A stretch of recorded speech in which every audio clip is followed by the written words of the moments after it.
Perkenalkan, saya Erika Ramawati, mahasiswa dari Universitas Wisnu Surakarta.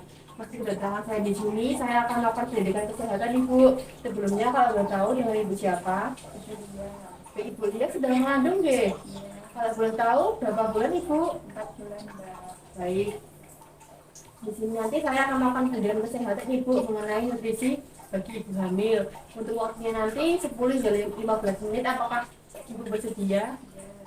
Baik, jika Ibu bersedia, Ibu di sini saya mempunyai lembar balik ya Ibu yang berisi mengenai nutrisi bagi ibu hamil. Sebelumnya apakah Ibu tahu apa nutrisi bagi ibu hamil itu? Baik, akan saya jelaskan ya Ibu. Untuk nutrisi pada ibu hamil tersebut adalah makanan yang mengandung zat tenaga, zat pembangun, dan zat pengatur dalam susunan yang seimbang dan jumlah yang sesuai dengan kebutuhan gizi ibu hamil. Sebelum lanjut, apakah ada yang ditanyakan terlebih dahulu Ibu? Baik, untuk yang selanjutnya, apa sih manfaat nutrisi bagi ibu hamil?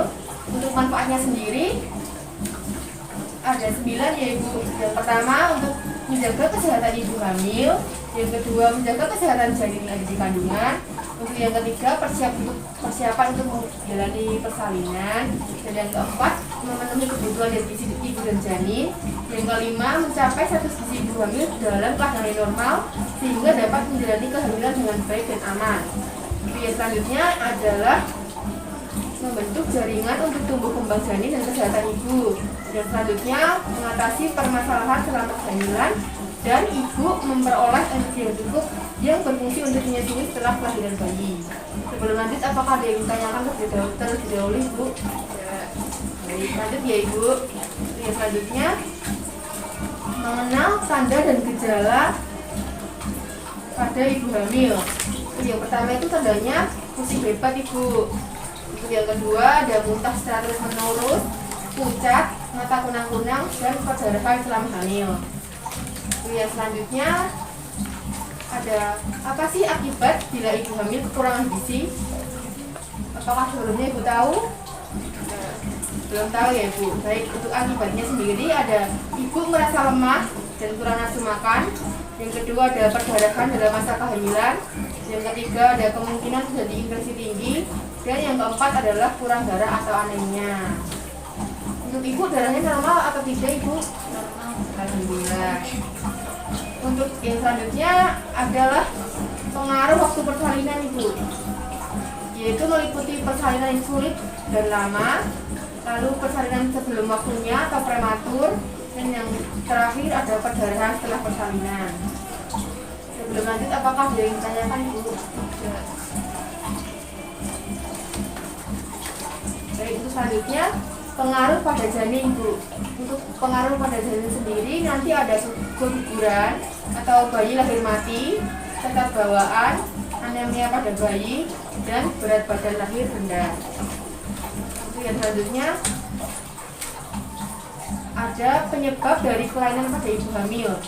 Yang pertama ada perdarahan, yang kedua ketuban pecah sebelum waktunya, yang ketiga kejang, yang keempat nyeri hebat di perut, yang kelima demam, yang keenam sakit kepala dan bengkak pada kaki, yang ketujuh muntah terus dan tidak bisa makan, dan yang keenam konjungtiva pucat. Sebelum lanjut, apakah ada yang ditanyakan Ibu?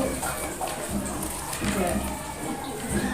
Baik Ibu, yang selanjutnya ada makanan yang baik bagi ibu hamil, yaitu ada lemak, garam, gula, minyak yang dikonsumsi dalam jumlah yang sedikit. Untuk yang selanjutnya ada daging, ikan, telur, susu, tahu, dan tempe, buah-buahan dan sayuran, serta nasi atau roti atau gandum. Untuk makanan tersendiri terdiri dari nasi, lauk, sayur, dan buah-buahan ya Ibu, yang dikonsumsi lebih banyak dari biasanya, karena kan yang makan kan dua, ibunya dan bayinya. Lalu bisa dihindari Ibu makanan-makanan yang menjadi pantangan kecuali dari petunjuk dokter. Baik, yang selanjutnya ada bahan makanan yang dihindari atau dibatasi oleh ibu hamil ya Ibu.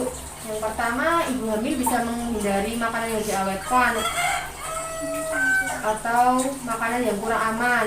Yang kedua, bisa menghindari daging, telur, ikan yang dimasak kurang matang. Jadi kalau masak harus matang ya Ibu, karena yang belum matang bisa jadi mengandung kuman yang berbahaya untuk janin. Untuk yang selanjutnya ada membatasi kopi dan coklat karena banyak mengandung kafein di dalamnya yang meningkatkan tekanan darah. Untuk yang selanjutnya yaitu membatasi makanan yang mengandung energi tinggi seperti mengandung gula, lemak. Contohnya seperti keripik atau kue-kue gitu Bu. Untuk yang selanjutnya yaitu membatasi makanan yang mengandung gas.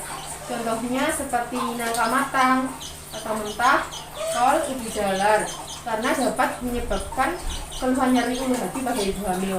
Untuk yang selanjutnya yaitu adalah membatasi konsumsi minuman ringan seperti soft drink gitu Bu karena mengandung energi yang tinggi yang berakibat pada berat badan ibu hamil yang meningkat dan bayinya lebih besar. Untuk selanjutnya saya memberi sedikit nasihat ya Ibu bagi ibu hamil. Yang pertama bisa memeriksakan kehamilan sedini mungkin Ibu. Ibu udah periksa berapa kali?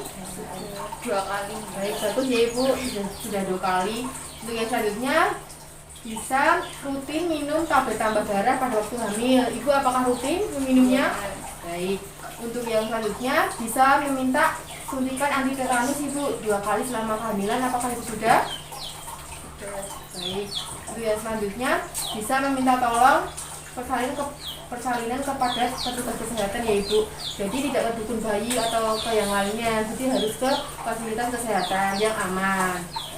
Baik, untuk penyembuhan sudah selesai. Apakah ada yang ingin ditanyakan Ibu? Baik, jika tidak ada, saya berpamitan ya Ibu. Terima kasih atas waktunya. Selamat pagi.